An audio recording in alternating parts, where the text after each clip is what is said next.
My name is Joel. I've had ALS for 5 years now. I was first diagnosed when I was 23. It's been definitely a journey. One of the things I wanted to definitely mention is my progress in slowing it down, not only dealing with the symptoms and everything that comes with this disease, including the paralyzations, the breathing issues, the lungs. I've had multiple organ failures in the process of this. It's been scary, and it's been more delightful, to say the least, to at least go through this and be able to help someone else that would go through the same thing if they had the disease as well. Um, Being bedridden the first few years with it was probably the hardest. Getting up enough courage and strength and commitment to even get on my feet again was probably the hardest thing. I will probably never have full use of my right leg ever again, much less a lot of the right side of my body. Um, but I'm back on my feet again. I'm off my walker. I have managed to be able to lift things again, have strength in areas of my body that wasn't present when I first came down with the disease. I have sporadic ALS, which means that it pretty much occurred um, randomly. When I was in my early 20s, I started experiencing a lot of stomach issues, as well as some severe fatigue and strength loss, and definitely a lot of energy loss. I couldn't breathe hardly. That turned into me having bleeding issues where I was vomiting for up until last year of blood at least 3 to 4 times a day. And they never could figure out where it was coming from.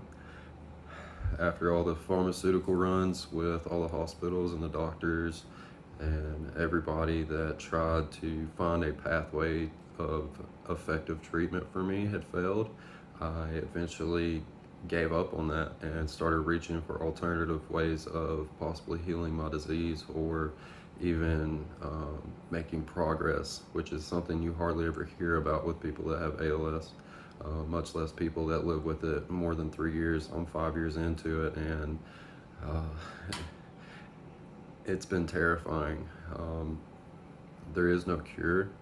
There is no specified treatment. There's only things that slow it down, that don't kill the disease.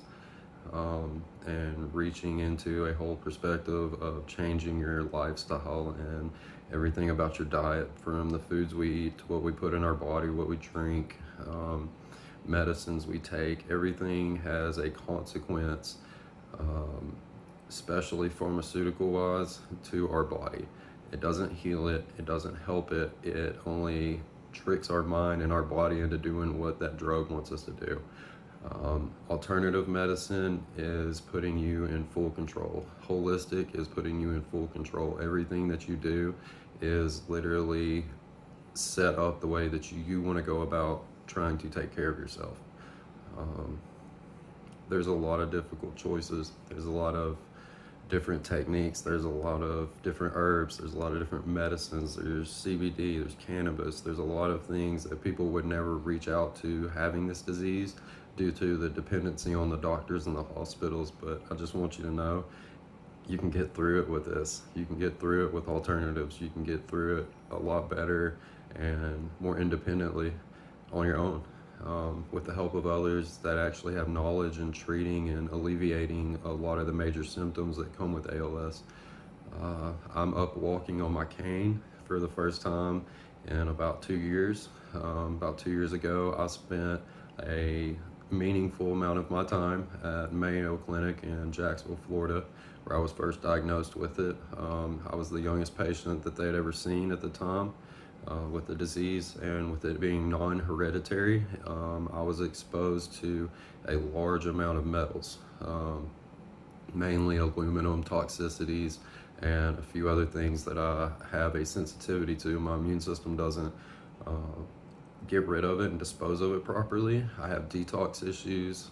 Anything that I use to do a detox or cleanse usually puts my body into like a shutdown mode.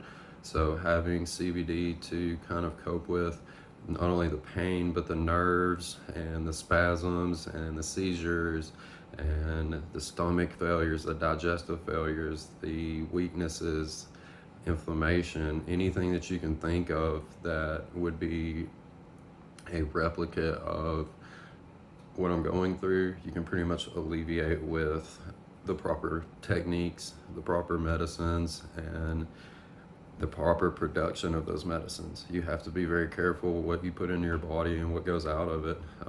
Like I said, everything has a consequence. With alternative medicine, you can take one thing at a time. If it doesn't work, there's always something else. There's always something else out there to help you. You will get through it. It may be a hard process. It may feel like failure at sometimes, but at the end of every failure is a reflection of where you're at now compared to where you were in your past. And that's awesome. That's one of the hardest things to adapt to with this disease. Family, friends, everybody that has to go through this with you, they go through it too. So having something that you can trust in, something that you can go to and you know that's going to help you, and they don't have to sit there and constantly look over your shoulder questioning, is this going to help him? Is this going to help him or her get through whatever they're going through? And they're constantly having to worry about that. We have completely alleviated that issue. We have been able to use CBD.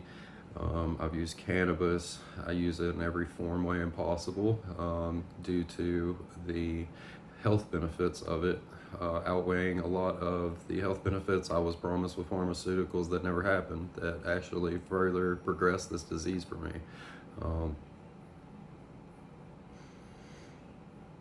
Being in and out of the hospital almost every weekend, up to every day of the week, due to lung failure. I couldn't breathe, I couldn't eat anything, I couldn't drink anything. And going from that to being able to sufficiently cook for myself and my family, to play with my daughter, to be able to pick her up off the ground and things like that. You can't get that when you're dependent on a hospital. And due to the times we're in, you can't even be around your family through most of that, so it makes this even harder for a lot of us. It's just been crazy. If we leave literally tomorrow morning to head back to Alabama, and I have been here for a full year and have managed to literally use everything in my power that has been in our surroundings, including Reiki and energy work and balancing our bodies and our minds in the process to get where we need to go with our healings and our commitments and the choices that we choose to make with this. It makes a huge difference. You just have to commit. I really am all over the place with trying to talk about this because I've experienced so much progress. My Crohn's disease is almost just completely gone after switching to a lot of herbal tinctures and teas and a lot of remedies that most people look past and don't even give a second thought to, because the pharmaceutical industry is so within reach and so accessible. But there's no addiction, there's no dependency, there's no constant doctor appointments, there's no going back and forth to the hospital anymore. And it's a blessing. It's a blessing to still be able to wake up in the morning and be able to breathe and be able to see my daughter and my soon-to-be wife. And it's literally been one heck of a journey that if everybody that pitched in to help me get here and help our family get out here and get help with all of this, if you guys would have never done that, this would have never happened. I would never even have seen the amount of progress that we have just within a year. They tell you that you don't live past, most people don't live past 3 years with ALS. I've had it for 5. Those first 3 years were the hardest with it due to all the disabilities and debilitations that came with it, and the constant depression of when am I going to get over this? When am I going to climb that mountain and actually see the other side of it? And I've finally done that. And my major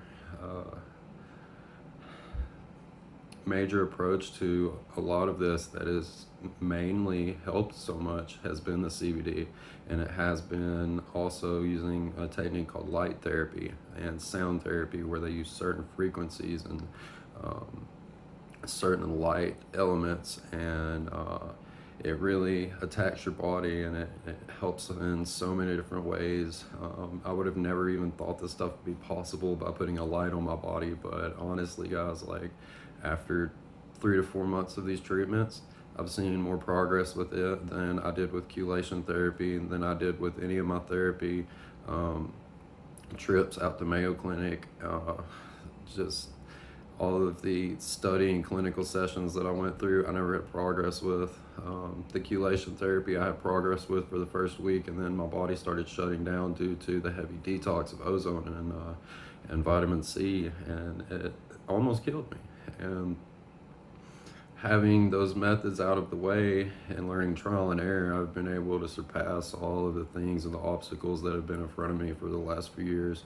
And I'm finally able to start living my life again with the ALS, but at the same time without it. And I can't wait for whatever's going to be ahead for us next.